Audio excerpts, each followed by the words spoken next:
In the first video of the series, we worked in an ice lab to eliminate friction and simplify the discussion.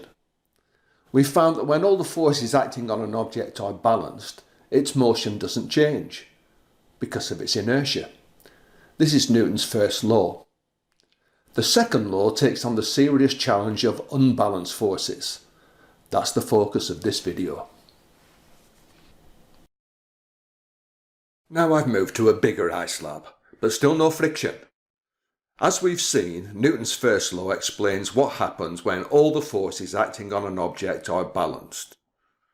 But now we're going to examine in more detail what happens when the forces on our object, a filing cabinet this time, are unbalanced. This is covered by Newton's second law. This useful little diagram is called a free body diagram, and it summarises the forces acting on our filing cabinet at the moment. They're balanced, of course. But when I start to push, that will change. Remember, there's no friction in the ice lab. Watch. Here's the applied force. As we can see here, it's an unbalanced force. And as the vertical forces cancel out, it is in fact the total force acting on the cabinet. And we can simplify that in the diagram. Now we're ready to go. When I press the button, the unbalanced force will have its effect. I'd like you to predict the shapes of the two graphs, the force time graph and the velocity time graph for this simulation. I want you to predict what happens all the way across until it hits the wall. Remember, the force will be applied all the way across the screen. Okay, if you're ready, let's go. Slow start. That's inertia again. I'll just pause that. So the applied force, so the total force, was constant until the cabinet hit the wall. Then there was a huge force in the negative direction, which brought the whole thing to a standstill. If you look at the velocity time graph, it's probably what you expected. Slow to get started, but there's a uniform increase of velocity over time, indicating constant acceleration. We can look at the acceleration time graph too. You can see something very interesting here. The shape is very similar indeed to our total force graph. In fact, it looks as though the force was responsible for the acceleration in this case. We need to investigate this further. Okay, we're still in the ice lab, but this time I want to change the forces systematically, so I'm looking for a pattern. Let's see what happens. I've set this on 100 newtons and it's paused at the moment, ready to go, so let's go. Slow and steady, that's the inertia again. But you see the velocity is increasing, let's pause it there. What do you think will happen if I step up the force to 200 newtons? Right, let's try.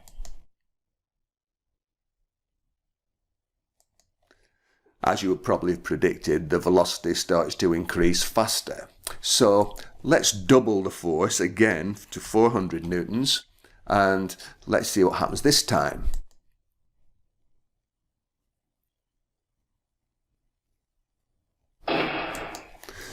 We need to look at the acceleration graph. As you probably would have expected, the acceleration graph mimics the force graph yet again. Let's do a playback.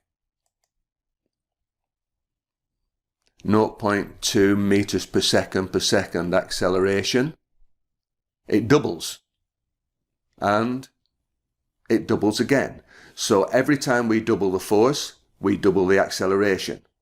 That's a directly proportional relationship. Beautifully simple. Double the force, the acceleration doubles, as long as the mass is kept constant. What we need to do now is to see what happens when we change the mass, because if we change the mass, we change the inertia, and it's got to have an effect. What do you predict?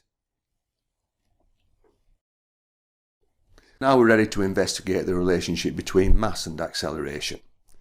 The first experiment is set up exactly as before. The applied force is 100 newtons, and as you can see here, the mass of the filing cabinet is 500 kilograms. Let's go.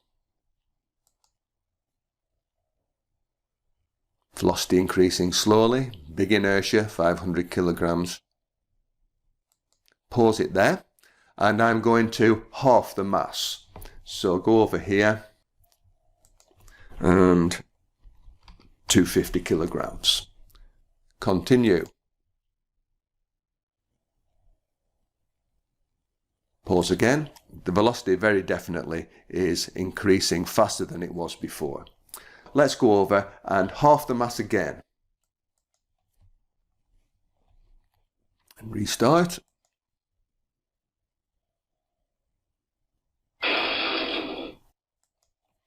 And there you can see the velocity increase faster yet again. So the acceleration time graph should look like this. Yes. The force was kept constant now, remember, so everything you see changing on the acceleration time graph was due to the change in mass. Let's replay it. 0.2 meters per second acceleration, and now we half the mass, and the acceleration doubles. And then we half the mass again, and the acceleration doubles again. That's an inversely proportional relationship. Again, beautifully simple. We double the mass and the acceleration halves. So there is a very simple relationship between force and acceleration and mass and acceleration. Let's put them together and see if we can make sense of the whole thing. We write acceleration is proportional to the unbalanced force like this. And acceleration is proportional to the inverse of m, like this. We can put those two together. If we choose our unit of force, the Newton, carefully, that makes this relationship boil down very simply, and we end up with this equation, the second most famous equation in physics. F equals ma is Newton's second law of motion. Does it only apply in the ice lab? Well, no, it doesn't. Here I am back in the ordinary lab with the wooden floors. Let me remind you what happens when I start to push. The forces are all balanced. Newton's first law says that the crate will stay doing what it's doing, and it does. So let's push a bit harder.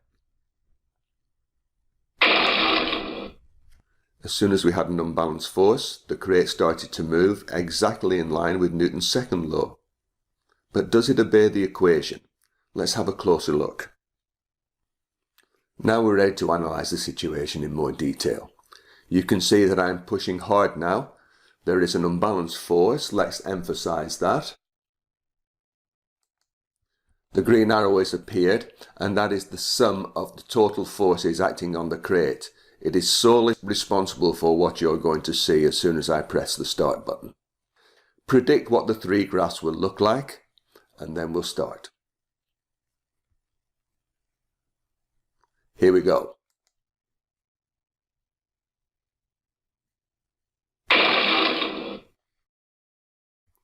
So let's look at a replay. I'm going to remove the applied force and just concentrate on the total force, the green arrow.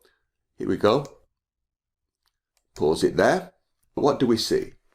Over here you can see that the mass of the crate was 100 kilograms and the acceleration was 4.06 meters per second. The total force, therefore, should be the mass times the acceleration, 100 times 4.06, that is 406 newtons. That's exactly what the sum of forces is given in this box here. F equals ma works. Of course, there is one small problem here, and that is that we are using a computer simulation which has been taught Newton's laws. What we really need to do now is to go out into the laboratory and try real experiments with real crates and real trolleys to find out exactly how F equals ma stands up to examination in the real world. and we'll do that in the next video. I hope you'll check out my real-life experiments where I put the second law to the test. Then come back and join me for the third and final law. For every action force, there is an equal and opposite reaction force. Bye for now.